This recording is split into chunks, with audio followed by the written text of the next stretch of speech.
America के California में एक सहरा है, डेथ वैली अर्थात मौत की घाटी। इतना खूंखार नाम क्यों? क्या है कि काम भी इसके ऐसे ही है। यह है दुनिया की सबसे गर्म जगह में से एक। तापमान 50 डिग्री सेल्सियस से भी ऊपर चला जाता है। देखने को दूर दूर तक एक हरी डंडी एवं पत्ता तक नहीं मिलते हैं, तो बस कंगारू रेट अर्थात ऐसे चूहे जो ना के बराबर पानी पिए यहाँ रह लेते हैं। वीरान मरुस्थल में जिंदा रह सकते हैं। और हाँ, इस बंजर जगह में एक और चीज मिलती है, पत्थर। स्टोरी इन्हीं पत्थरों पर है। देखने में किसी भी आम पत्थर जैसे, लेकिन हरकतें करते हैं।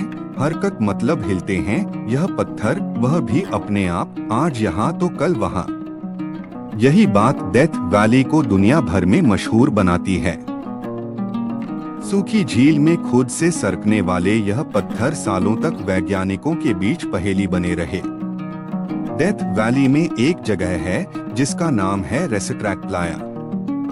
यह एक सूखी हुई झील है, इतनी सूखी कि क्रिकेट की पिच बन जाए एकदम सपाट। इसी झील में मिलते हैं यह हरकत करने वाले पत्थर।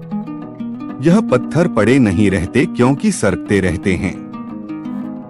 सरकने के कारण कई फुट दूर तक निकल जाते हैं। ताज्जुब है कि पत्थरों का वजन मामूली नहीं है, अच्छे खासे भारी है। अर्थात इसमें से कुछ तो 300 किलो तक भारी है। इनके बारे में विस्तार से बात करते हैं।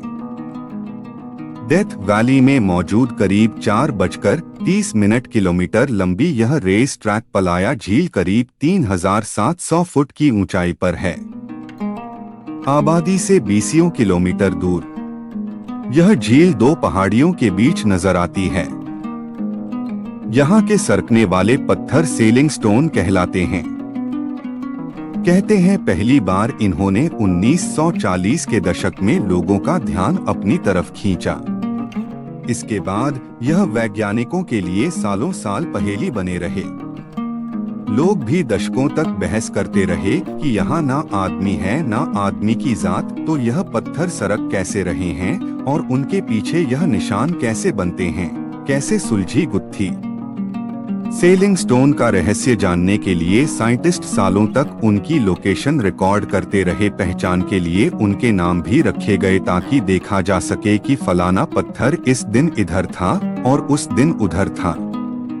पत्थरों के चारों ओर सरिया भी लगाए गए ताकि सरके तो पता चले। पत्थर सरका तो, लेकिन वजह साफ नहीं थी कि कैसे।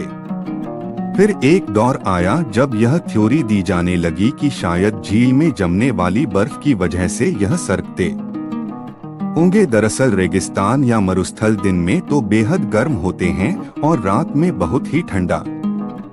यह रेगिस्तान भी ऐसा ही है। रात में यहाँ हड्डी जमा देने वाली ठंड पड़ती है। फिर पानी क्या चीज है वह भी जमता ही है। लेकिन रेगिस्तान में पानी आया कहाँ से? जवाब मिला कि कभी कभी जब आसपास बारिश होती है तो पानी बहकर झील तक पहुँच जाता है। पानी पहुँचता है तो ठंड से जमता भी है। तो थ्योरी दी गई कि बर्फ में सरक कर पत्थर निशान छोड़ते हैं। लेकिन भैया मान लिया कि यह भारी भरकम पत्थर बर्फ पर सवार है। लेकिन इतने बजनी पाषाण सरक कैसे रहे हैं? इसका जवाब दिया गया कि हवा की वजह से। दरअसल कभी कभी बारिश की वजह से इस बंजर झील में बर्फ की 3 से 6 मीटर की मोटी परत तक जम जाती है। बर्फ की यह परत हवा की वजह से सरकती होगी, ऐसी थ्योरी दी गई। लेकिन यह तो बस थ्योरी थी, सबूत कहाँ है? सबूत निकाला गया पत्थरों की जीपीएस ट्रैकिंग करके। यह वही तकनीक है जिससे आपके फोन की लोकेशन का पता चलता है। टाइम लैप्स कैमरे लगाए गए। टाइम लैप्स माने दिनों के वीडियो को मिनट में समेट देना। इससे यह पता लगा कि पत्थर बर्फ की परत पर सरक रहे थे। सालों की गुत्थी को सुलझा लिया गया। रिसर्च से जुड़े डॉक्टर रिचर्ड नॉरिस इसको गोल्डीलॉक्स जगह कहते हैं।